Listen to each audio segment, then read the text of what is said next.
Social മീഡിയയിലൂടെ താൻ പങ്കുവയ്ക്കുന്ന റീലുകളിലൂടെയും ഫോട്ടോഷൂട്ട് ചിത്രങ്ങളുടെയും പേരിൽ സൈബർ ആക്രമണം നേരിടുന്ന ഒരു വ്യക്തി തന്നെയാണ് മരണപ്പെട്ടുപോയ കൊല്ലം സുധിയുടെ ഭാര്യയായ രേണു സുധി. തന്റെ ഭർത്താവ് മരണപ്പെട്ടിട്ടും തന്റെ ഭർത്താവിന്റെ ഓർമ്മകളിലൂടെ ജീവിച്ചു വരികയാണ് രേണു ഇന്ന് സോഷ്യൽ മീഡിയയിൽ വളരെയധികം സജീവമാണ്. ജീവിതമാർഗമായിട്ട് അവർ തിരഞ്ഞെടുത്തത് സിനിമ തന്നെയാണ്. അഭിനയത്തിൽ വളരെ മികച്ച കഴിവുള്ള നടി രേണുവിന് ഇന്ന് ഒരുപാട് അവസരങ്ങൾ ലഭിക്കുന്നുമുണ്ട്. താരം തന്റെ ഫോട്ടോഷൂട്ട് ചിത്രങ്ങളും ആൽബം വീഡിയോകളും ഒക്കെ തന്നെയും സോഷ്യൽ മീഡിയയിലൂടെ പങ്കുവെക്കാറുണ്ട്. ഇതൊക്കെ കണ്ടിട്ട് പലരും കുറ്റങ്ങൾ മാത്രം രേഖപ്പെടുത്തിക്കൊണ്ടും എത്താറുണ്ട്. ഇപ്പോൾ ഇത്തരം വിമർശനങ്ങൾക്കും അധിക്ഷേപങ്ങൾക്കും എല്ലാം മറുപടി നൽകിയിരിക്കുകയാണ് രേണു സുധി. രേണുവിന്റെ പ്രതികരണത്തിന് വേണ്ടി നിരവധി പേരായിരുന്നു കാത്തിരുന്നത്.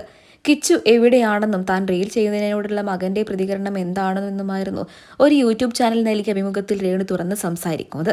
കിച്ചു പഠിക്കുകയാണ്, കൊല്ലത്താണ് പഠിക്കുന്നത്. ഫ്ലവേഴ്സ് ആണ് അവന് അഡ്മിഷൻ എടുത്തു കൊടുത്തത്. അവൻ അവന്റെ അച്ഛന്റെ വീട്ടിൽ നിന്നാണ് പഠിക്കുന്നത്. അവിടെ നിന്ന് പഠിക്കാൻ പോവാനാണ് അവന് കൂടുതലും താല്പര്യം. കാരണം അവിടെ നിന്ന് അത്ര ദൂരമൊന്നുമില്ല. യാത്രാ സൗകര്യങ്ങൾ നോക്കിയിട്ടാണ് ഞാൻ അവനെ അവിടെ നിർത്തിയത് എന്ന് തന്നെയാണ് രേണു ഇപ്പോൾ പറയുന്നത്. അതേസമയം കിച്ചുവിനെ വീട്ടിൽ നിന്നും ഇറക്കി വിട്ടു എന്നൊക്കെ പറഞ്ഞുകൊണ്ട് നിരവധി വിമർശനങ്ങളായിരുന്നു രേണുവിന് കേൾക്കേണ്ടി വന്നത്. എന്തിനും ഏതിനും കുറ്റങ്ങൾ മാത്രം പറയുന്ന ചിലരുണ്ട്. മറ്റൊരു പണിയുമില്ലാതെ കമന്റ് ബോക്സുകളിൽ ഇത്തരം കമന്റുകൾ രേഖപ്പെടുത്തുന്നത് അങ്ങനെയുള്ളവർ തന്നെയായിരുന്നു.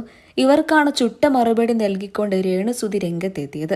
രേണുവിന്റെ വാക്കുകൾ കേട്ട് നിരവധി പേരാണ് ആശംസകൾ അറിയിച്ചതും.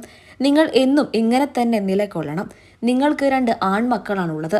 അവരുടെ നിലനിൽപ്പിന് വേണ്ടി നിങ്ങൾ എന്നും ഇതുപോലെ തന്നെ ധൈര്യത്തോടെ എല്ലാം നേരിടണം എന്ന് തന്നെയാണ് ഇപ്പോൾ ആരാധകരെല്ലാവരും ഒരുപോലെ പറയുന്നത്.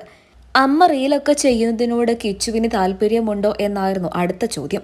ഇതിനുള്ള മറുപടി ഇങ്ങനെയായിരുന്നു. രേണുവിന്റെ വാക്കുകൾ ഇങ്ങനെ: എനിക്ക് ഇൻസ്റ്റഗ്രാമിനെ കുറിച്ചും സോഷ്യൽ മീഡിയയെക്കുറിച്ചും അങ്ങനെ വല്ലാതെ ഒന്നും അറിയില്ലായിരുന്നു.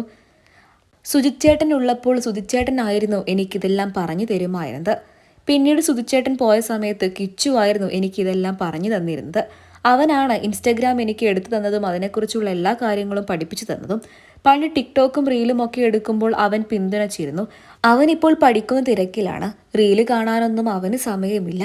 എങ്കിലും ഞാൻ നാടകത്തിനൊക്കെ പോകുന്ന സമയത്ത് അവൻ എന്നോട് ചോദിക്കാറുണ്ട് നാടകം എങ്ങനെയുണ്ടായിരുന്നുവെന്ന്.